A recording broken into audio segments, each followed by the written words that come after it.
prof, pegando esse comentário, jogar na Europa naquela época não é como é hoje, não. Né? Porque naquela época tinha uma cota de estrangeiros, né? Os campeonatos. Isso. Então, assim, hoje tem time aí... Só de estrangeiro. Né? Então, Quantos anos você foi para a Europa? Eu tinha assinado com o Torino, era o seu Juan Figuer, né, de São Paulo.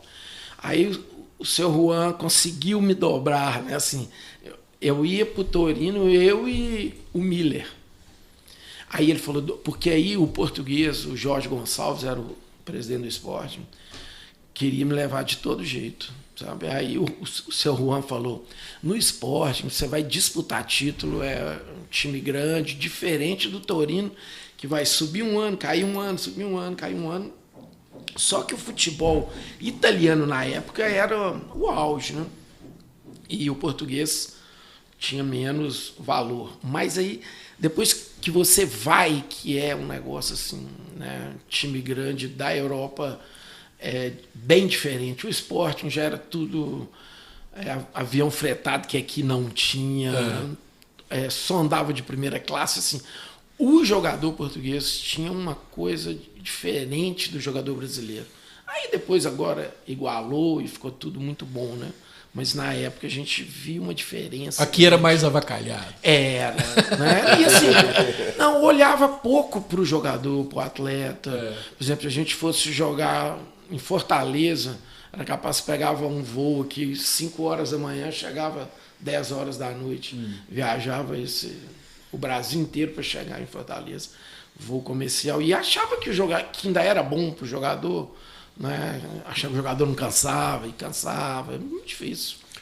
O povo acha que voo de avião não cansa, né? Cansa demais, né? É difícil. Atleta, né? Vamos voltar aqui nessa linha do tempo que a gente estava falando, quando você se profissionalizou. Seu primeiro jogo foi em 81, mas você teve uma sequência mesmo em 82.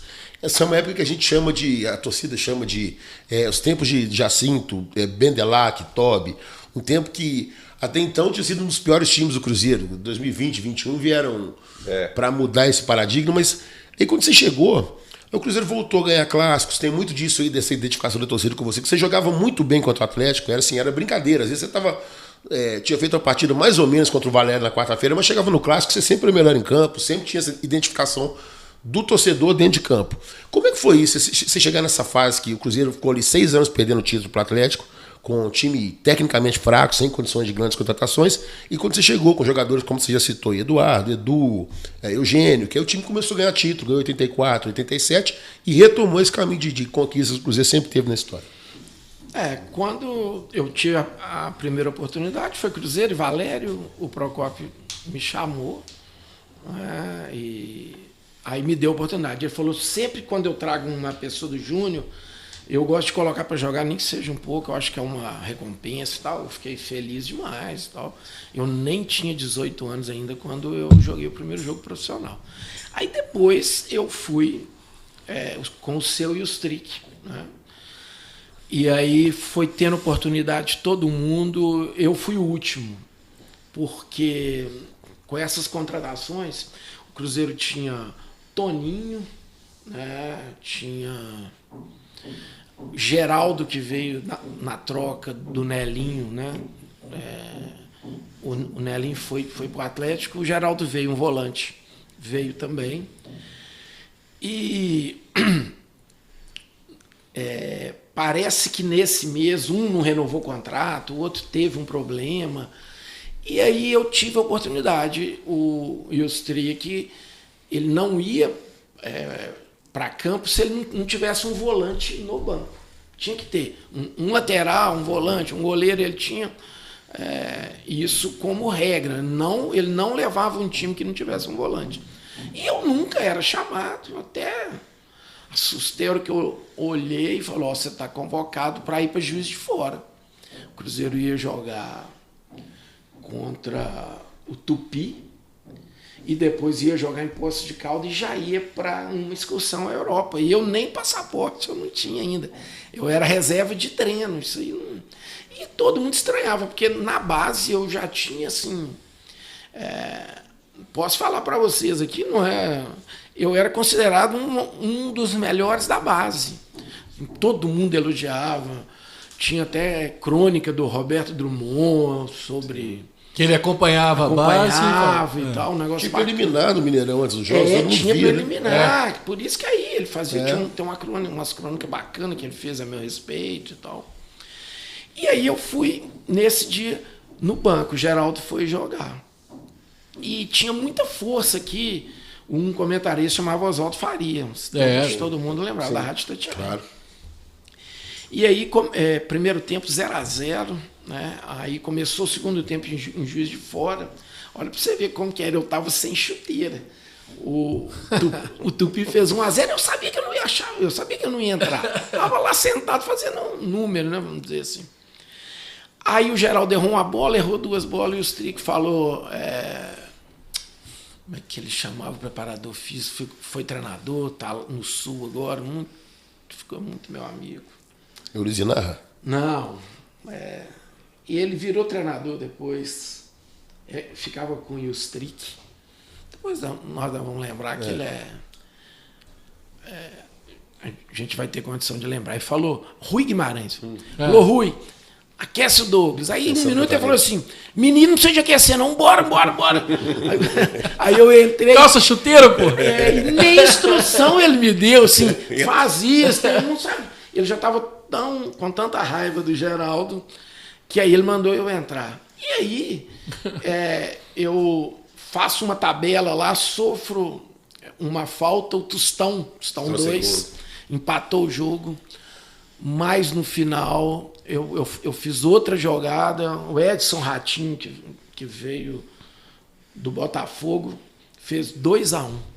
Aí acabou o jogo, chega um tanto de repórter perto de mim, aí o Oswaldo Faria pediu para me colocar o fone para conversar com ele, falou, ó, você entrou muito pouco, eu não gosto de dar melhor em campo, não, mas você realmente foi o melhor em campo, ganhei lá uns... Então no seu primeiro jogo você foi o melhor em campo. Melhor em campo. Rádio? E a gente não tinha celular, do hotel liguei para minha mãe e ela falou, eles estão falando bem de você demais aqui no rádio e tal, não sei o quê. Aí, joia. Eu fui pra Toca, aí eu já, pelo menos, já comecei a treinar no time reserva. O Geraldo voltou, um apronto que a gente ia jogar na quarta-feira, parece que era em Poços de Caldas, e ia viajar na semana para a Europa. Aí eu já fui no time reserva, né, treinando contra o titular. Correu para arrumar passaporte? Não, aí daí um pouquinho, o Yustrick falou, Geraldo, você já pode ir? Ô Douglas, deixa eu ver um pouquinho você com o time aqui. Aí parece que o Geraldo ficou puro. Com raiva. Eu não vou falar que ele jogou a camisa no chão, esse negócio é ruim, que ele é meu amigo. Alguma coisa aconteceu que o Yustrick brigou com ele e aí falou, Alto Beneci, arruma o passaporte do Douglas que é ele que vai para a Europa. Eu já fiquei todo nojento, como é que eu vou fazer, né? Era novinho demais. Fomos para Poços de Caldas e o Cruzeiro lá, o Casagrande jogava lá. Na Caldense. Aí a gente ganhou 2 ou 3-0 e aí foi ótimo. Por exemplo, a gente foi jantar, né, lá na churrascaria. Aí ele perguntava, quem quer tomar cerveja? Eu levantei a mão, só eu levantei a mão. Falei. Aí ele falou, ele foi jóia. Pode dar cerveja pro Douglas, que hoje ele merece. Aí vi os outros pondo os copos assim, cerveja. Acho que desde essa época eu já fiquei com uma fama que gostava de cerveja. Mas eu achei que era tão natural, né? É uma fama injustificada. Não, mas eu achei que era natural. Um jogador já mais velho, ninguém pediu. Todo mundo com medo do homem, Todo que mundo era o Strick, você não conhecia isso. E aí a gente foi para a Europa e ganhamos, acho que até do Barcelona. O time jogou bem demais. E eu não sabia a fama que eu já estava adquirindo aqui. E aí a gente chegou lá da Europa depois de um mês. O Barro Preto tinha tanto torcedor que aí queria conhecer o Douglas, o negócio. Aí teve um evento no Barro Preto. Nós jogadores ficamos, né, junto com a torcida. Lá foi muito legal, sessão de autógrafo e tal. E aí eu nunca mais saí. Foi assim, muito bacana. Eu tinha um contrato grande, recebendo bem pouquinho. Aí eu já fui lá no Furlete, né? Furlete era o Felício, o presidente, mas quem ficava direto com a gente era o Furlete. Aí eu tô Furlete.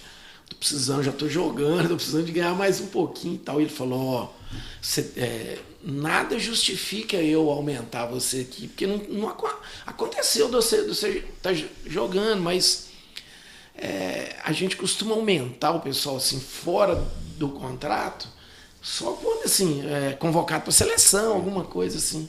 Eu dei mó sorte aí já, rapidamente eu fui convocado para uma seleção de novos lá do... E foi para Toulon, não é isso? Hã? Para aquele torneio de novos em Toulon, né? Toulon, Sebastião Lapola, aí eu fui, um negócio assim. Aí foi, já não precisou nem de eu conversar com ele, a hora que eu fui receber, ele mesmo já tinha aumentado lá e tal. Foi joia. Assim, minha carreira eu tenho só que agradecer, né, tudo que aconteceu, foi muito legal. Você falou que